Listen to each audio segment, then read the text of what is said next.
Ta teden sem bil na operaciji, brez skrbi, nič hudega ni bilo, vam bom vse povedal. Se je pa danes po noči naredila neka huda sprememba vremena in zaradi te burje sem se odločil, da grem v Goriška Brda. To pa ni edini razlog, zakaj grem prav v Brda. Živjo, en prav lep kolesarski pozdrav.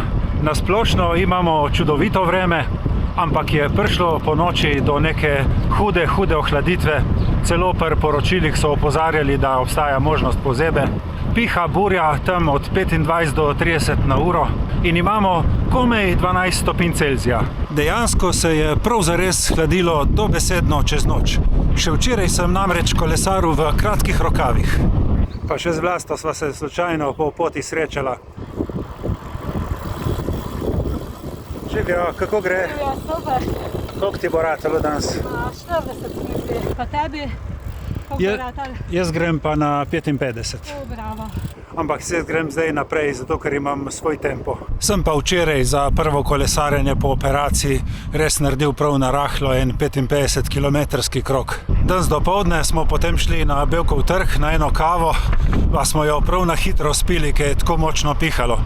Pa Bevkov trg je kar precej zaveten, zato ker so stavbe okrog in okrog, ampak kljub temu je raznašalo listje in smeti, da je bilo prav neverjetno.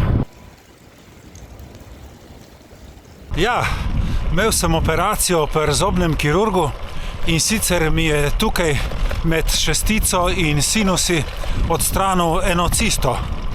3 dni bolniške, 5 dni antibiotikov. Prvi dan sem si lice izdatno hladil 15 minut vsako uro. Ostalo mi je pa tudi par šivov, ki se bojo sami razgradili v 2 tednih. In jaz sem 4. dan po operaciji že počasi šel spet kolesariti. Kar sem opazil takoj, so bili povišani pulzi. Samo 3 dni nisem kolesaril in se je že poznalo na kondiciji.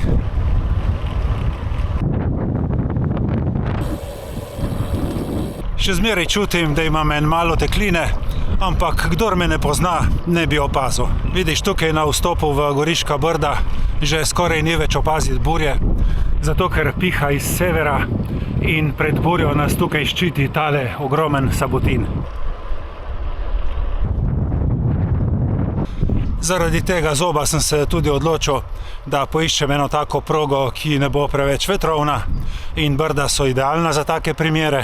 Glede na te temperature, ki so pa nekje na meji med zimo in pomladjo, sem se odločil za dolge hlače in dolge rokave. Oblekel sem se tale dres znamke Sirocco. Če kogarkoli od vas zanima, imam kodo za 10% popust. Res sem zadovoljen s to opremo, lepo se prilega, kvalitetna je in prijetna na otip. Imajo tudi zelo dober sistem, kako ugotoviš svojo številko, ker je vse opremljeno s tabelami v centimetrih. Če boste pa kje v dvomu med 2 številkama, za vsak slučaj vzemite rajši večjo varianto.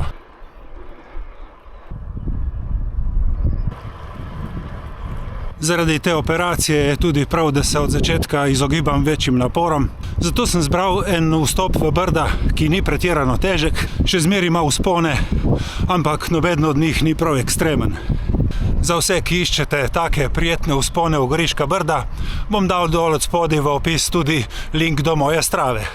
Tukaj pa lahko pokažem tudi, kako sem rešil tale nosilc za števec in lučko. Ja, tukaj na bilanci imam namreč ta nosilec, na katerem je kolesarski števec in od spodaj še kolesarska lučka. In zaradi precej velike teže in kadar se pač te časa voziš po neravnih podlagah, je prihajalo do tega, da je ta nosilec počasi lezel dol oziroma naprej. Potem sem se odločil, da bom bilanco ovil z neko gumo, zato da bom povečal trenje, ampak je problem, ker je ustje tega nosilca precej ozko oziroma vijak je kratek, tako da guma ne sme biti predebela. Rešil sem tako, da sem našel eno staro gumijasto rokavico za pomivanje posode, zrezal ven en trak, ga navil okoli bilance in zdaj ta nosilec drži tako, kar je treba. Sem že na vzponu iz Huma v Kojsko. Še zmeraj piha, ampak bistveno manj kakor v Novi Gorici.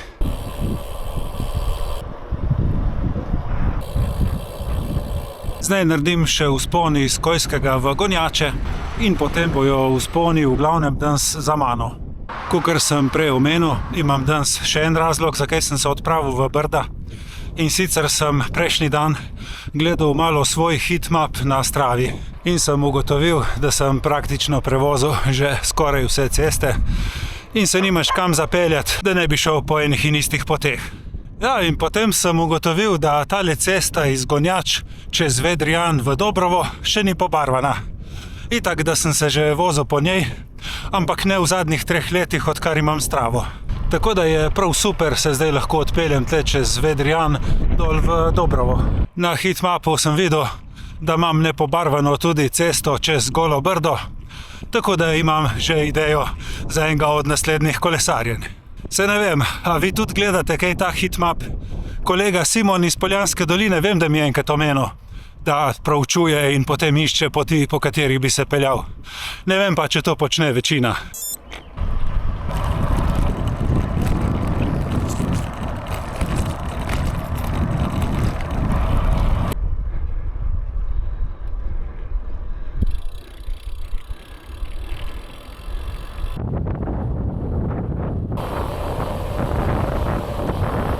Sej res ne vem, zakaj se večkrat ne zapeljem po tej cestici.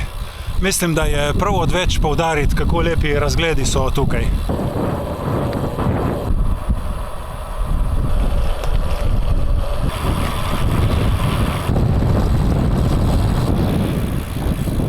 Prišel sem v Dobrovo in glede na to, da se dobro počutim, bom naredil še en manjši ovink čez Medano in Plešivo.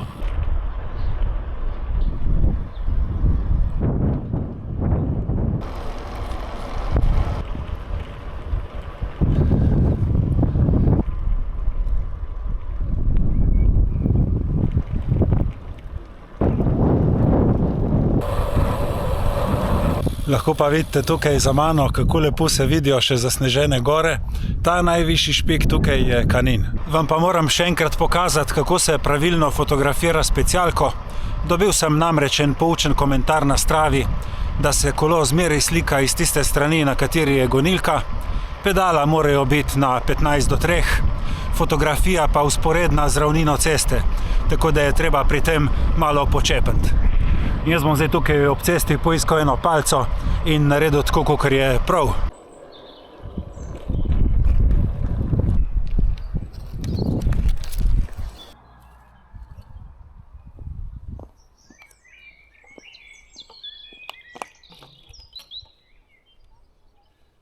Ker cesta visi, sem s prednjo gumo podložil z manjšim kamenčkom, s palco sem ga pa nežno podprl na zadnji osi.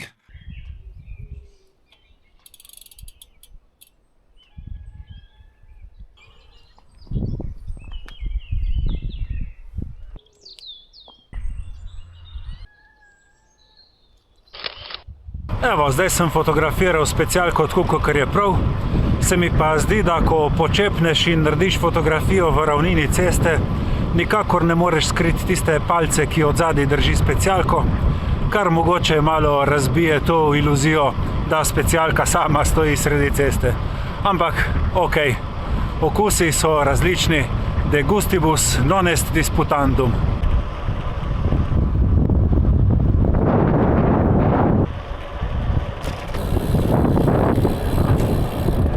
Ja, tle v dolini se dosti bolj pozna vpliv burje. Vsake toliko je kakšen zavetni predel, ampak proti domu se bom že nekako znajdel. Povedati vam moram še nekaj malega o planiranju. Drugač pa nasprotni veter sploh ni tak bav, pač malo težje goniš.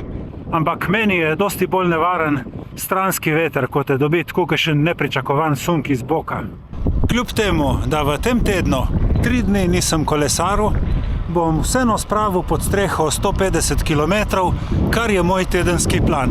Jaz zmeraj svetujem planiranje na tak način, da ima leto 52 tednov in 12 tednov kar takoj vzemi proč zaradi slabega vremena, dopustov, bolezni in podobno.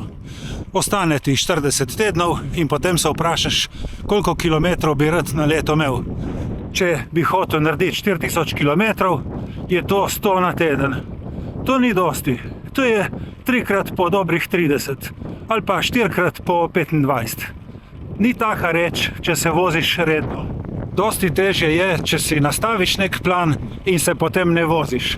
Ne misliti, da boš vse rešil z 100 na teden, ker lih takrat bo prišlo nekaj vmes in tista vožnja ne bo možna, v statistiki boš ostal pa brez kilometrov.